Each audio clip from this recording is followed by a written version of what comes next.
Pour l'usine du Sud.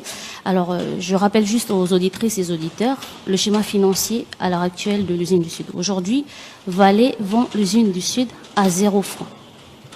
Vale vend l'usine du Sud à 0 francs. Vale laisse dans les caisses 50 milliards de francs pacifiques pour le projet Lucie. Le projet Lucie, c'est le projet de stockage de résidus à sec.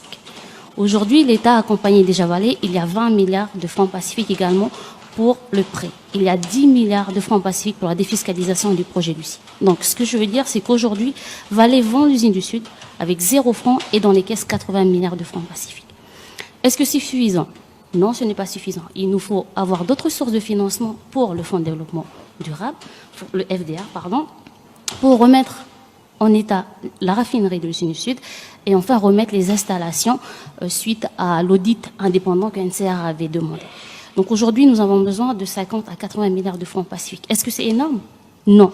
Parce que le coût de la construction de l'usine du Sud s'élève à 500 milliards de francs, à 800 milliards de francs CFP. Donc aujourd'hui, certes, il y a des difficultés financières, mais qu'est-ce qu'on a sur la table?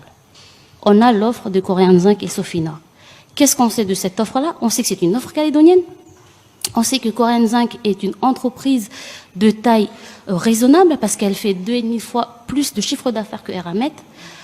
Coréen Zinc est spécialiste dans l'hydrométallurgie parce que c'est elle qui a construit la raffinerie dans laquelle aujourd'hui Vale envoie le produit semi-fini qu'ils sont en train de faire à Vale Nouvelle-Calédonie.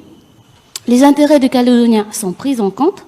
Et enfin, le produit fini que propose Coréen Zinc, c'est un produit fini, donc la valeur ajoutée sera sur le territoire, et ça signifie 30 milliards de francs pacifiques en plus comparé à l'offre de NCR. Ce que je veux dire, c'est qu'aujourd'hui, on a une difficulté financière. Ok, aujourd'hui, on a une seule offre sur la table.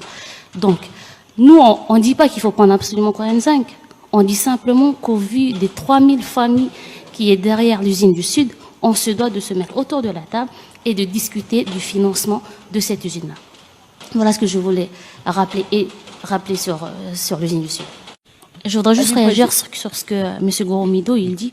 Il vient de dire que KNS rencontre des difficultés. J'ai envie de dire toutes les usines rencontrent des difficultés. Vale est en train de vendre. La SLN s'est engagée dans une procédure de sauvegarde déposée devant le tribunal de commerce. Excusez-moi. Et KNS a des difficultés. Toutes nos usines ont des difficultés. Aujourd'hui, l'usine du Nord, je rappelle que c'est un élément important du rééquilibrage. C'est un élément important des accords de Matignon. C'est le processus dans lequel on se trouve. Donc, l'usine du Nord, c'est un élément important. On a toujours soutenu l'usine du Nord parce que s'il n'y avait pas l'usine du Nord, ça ne serait pas que 75% de la population en province sud.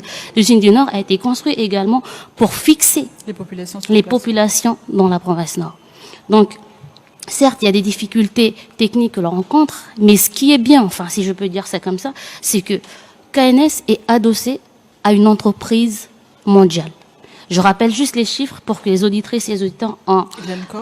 Glencore, c'est combien? C'est 250 milliards de dollars de chiffre d'affaires par an. Vale, c'est 50 milliards de dollars de chiffre d'affaires. Eramet, c'est 3 milliards de dollars de chiffre d'affaires. Ce que je veux dire, c'est que l'important pour les intérêts calédoniens, c'est d'être adossé à une entreprise internationale. Voilà ce que je veux dire par rapport à l'usine du Nord.